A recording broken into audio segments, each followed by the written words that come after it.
So this real true um, experience, ghost stories, inspired from an experience that myself and Sarah had last weekend, and we were sitting in the office sharing away, and I kind of remembered back over the years some of the experiences that I've had where spirit have made physical direct contact.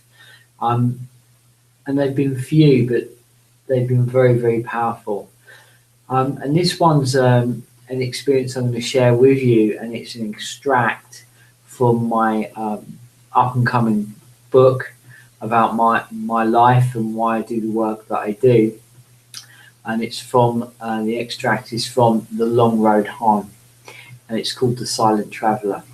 So I'm going to rewind in time. I'm going to go back to my early 20s. And it was before that I was consciously doing what I'm doing today.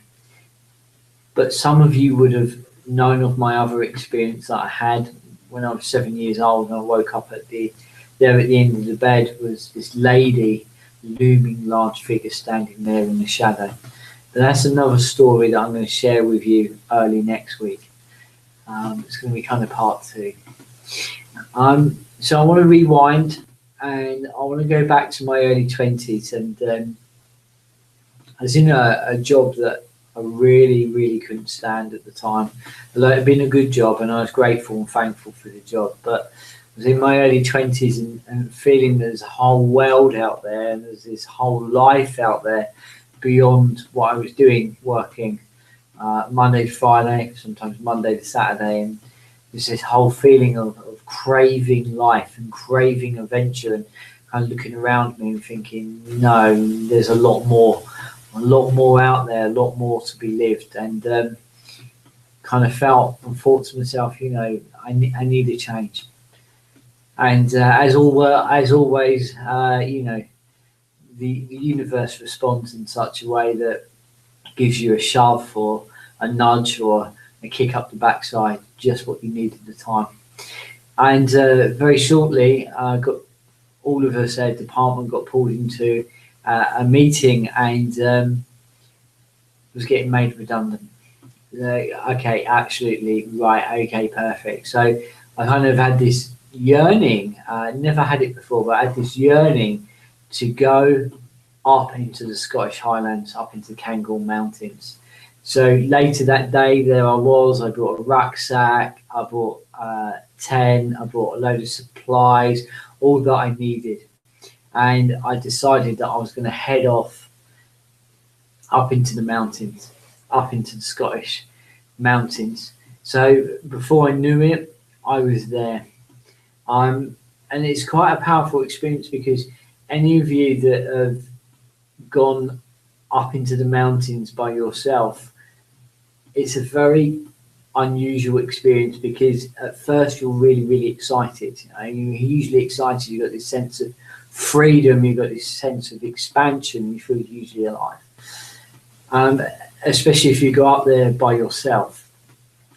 And then a little way in, you kind of get this sense of, oh my God, what am I doing? You're in the middle of nowhere, and you're left facing yourself, and it's kind of a very, very powerful experience, because it may be the first time you've truly been by yourself in a very long time. Here's a thought for you: when was the last time you spent time truly alone, and you spent time disconnected from all the technology that we have currently within our life? Because we're so connected nowadays that, are we truly ever truly alone? Probably not. So it was a very, very powerful experience for me. I kind of was faced myself. I faced myself for the first time in a long time, and a whole lot of stuff then happens, and process so much, and more be in the book as and when the book gets completed. But I kind of had this very, very powerful experience where I got to really know and begin to know who I was. But anyway, up in the mountains, you'll find that there's boffies, and mountain rescue take old crofts and old cottages, and they restore them to a certain level. So they kind of restore them to a certain level that it's somewhere safe that you can go if you get caught in the middle of a storm, or you need shelter and there's a fireplace and a little bit of wood. There's enough to get you out of a jam and very much shelter you from the storms that you can have up in the mountains, up in those very remote places there in Scotland. So I found myself in a bothy one evening, and you kind of go to bed quite early. You go to bed when it gets light, put your hat on, you crawl into your sleeping bag. Even in the summertime, it gets very nippy and very cold. So in my sleeping bag, slept very well. Very much did those nights I was up in the mountains. Amazing dreams, very strange dreams. But woke up next morning and I'm looking at my map and I'm thinking to myself, okay, I want to get from here to work my way across to here. And I'm thinking to myself, right, okay, I can go across here. This is fine. I can head towards this place here. And that's fine. Okay, that seems more of a direct route to me than following this trail and this path. And I'm kind of having a brew and I'm sitting there, and I ain't seen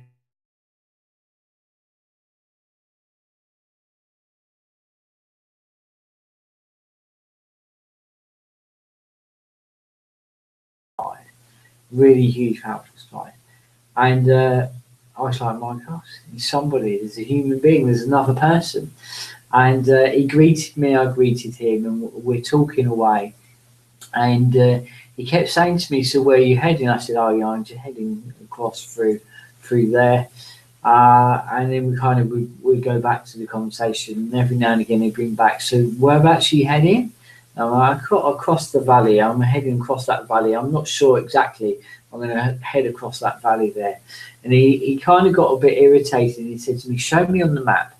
So I went to show him on the map, and he just shook his head, took a step off the trail, off the path we were on, and said, follow me. So I followed him, and he said, right, take a step forwards. I took quite a stride forwards, and as I did, I sunk, okay, quite deeply into bogland. And I mean, I went down very, very quickly and very, very fast.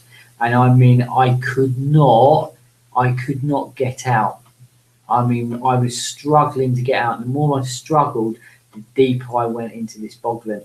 Literally was kind of fern, heather, moss, and on the top of the surface and underneath it was pure peat and spring water. And I literally went down really, really quickly and really, really fast. And I was pretty shocked to how deep and how quickly I got stuck. He grabbed hold of me, yanked me, pulled me out, and I was kind of really, really shook up. I mean, I was shook up. And he said to him, what do you think would have happened if you got stuck and there'd been a torrential storm and you were exposed? When was the last time you saw someone? I said, I think it was about 5 days. So he said, you would have been stuck by yourself in that bogland for 5 days. Do you think you would have survived? How quick something can change. And I went really cold. With that, I had another brew, kind of got cleaned up, changed my trousers because they were wet and soaking and cold, and proceeded to kind of pack up. He said to me, so what you need to do is stick to the path, don't you?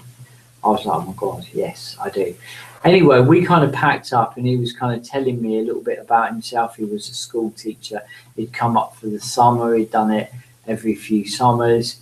During the summer holidays, he'd get a sense of freedom and he'd just go, and he would always go on a huge walk up in through the mountains, up through the Cairngorms. So it's kind of really interesting. Anyway, kind of as we were walking along, he was a lot taller than me. I'd say he was a lot fitter than me, and he had a huge stride. And over time, the distance between us got further and further and further apart. We literally get further apart until he's walking quite a way ahead of me. And the trail path kind of wound its way up to the top of this valley, and it went over the top of this valley and kind of felt like it was going back down the other side.